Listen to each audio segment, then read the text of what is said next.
So the state of gardening in 2025. I've been gardening my whole life. Got into it from my grandparents as a young boy, and there's been a lot of changes in that time. I'm 38 years old.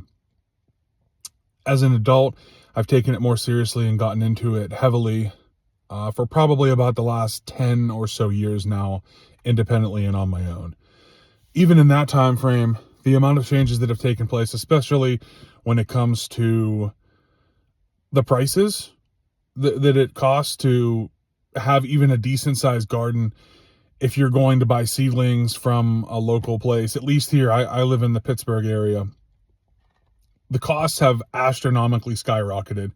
Things like 6 packs and even 4 packs of vegetable and herb plants are almost all but gone, especially herbs at this point. Even places that still do manage to sell vegetables, namely peppers and tomatoes, in 6 packs or 4 packs, although primarily single packs, even those places don't sell herbs, usually in multi-packs. So, and the prices are huge. I can't speak for everywhere, but here for single pot plants that are usually 3 or 4 inches diameter pots, you're looking at somewhere between $4 and $6 or even $7 for some of them. And if you're trying to plant a garden of any scale, it doesn't have to be some huge, gigantic garden. You're not trying to turn a profit, just something small to feed your family and feel like you're doing your own part for yourself, a little bit of self-sustainability. You're talking about spending hundreds and hundreds of dollars to be able to do that. I think at this point, anyone who isn't or hasn't taken the plunge into growing their own seeds, starting, having a grow tent, grow lights, heat mats, you're doing yourself a gigantic disservice. And the amount of money that you can save, even as a casual hobbyist, someone who's doing something on a very low level, the difference in that and the variety of seeds that you can get from companies like Johnny Seeds, Baker Creek, Botanical Interests, you can go down the list, Seed Savers, there's a ton of them. The varieties now are tremendous, especially when it comes to peppers and tomatoes. Those are the two biggest ones that you see grown in the vegetable department. The herbs, it's just as diverse. The prices of seed packets have gone up, and the amount of seeds you get in the packets has also decreased, but that's just the shrinkflation and inflation that we've all experienced in the last handful of years. And you can't get away from that, but it minimizes the cost. Obviously, there's startup costs involved. You need to do things like buying a grow light, grow tents, or a grow tent, heat mats, the fertilizers and the good soil necessary to really get the results you're looking for. And obviously there's a good bit of knowledge that is required to do something like that.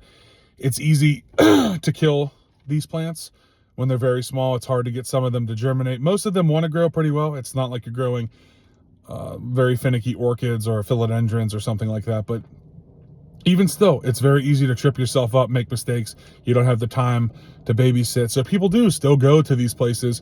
A lot of it's hanging on to nostalgia. You want to go to some of these old farm type places, and it's the stories of yesteryear. You went there with your parents, or you were taken there as a child by your grandparents, and you want to continue those traditions. And that's important. And I'm grateful that some of those places, at least in our area, still exist. The places like Trax Farm, Simmons Farm, Bednar's, Chapone's, or Brinkle's Greenhouse. They've been around in some cases, like Trax Farm, since the Civil War ended, basically. So it's nice to have those local places that you're able to go to and still be able to have that experience, although it's somewhat of a shell of what it once was. But it's important to keep those places around, because once they're gone forever. They'll turn into housing developments, and that'll be the end of it. It'll just be a memory that someone has. So it's important to keep those places going, and I visit them on the regular. I was just there today at a few of these different places. Janoski's is another one. I forgot to mention that. And they probably have the best prices that I've seen. They still do some of the 6 packs.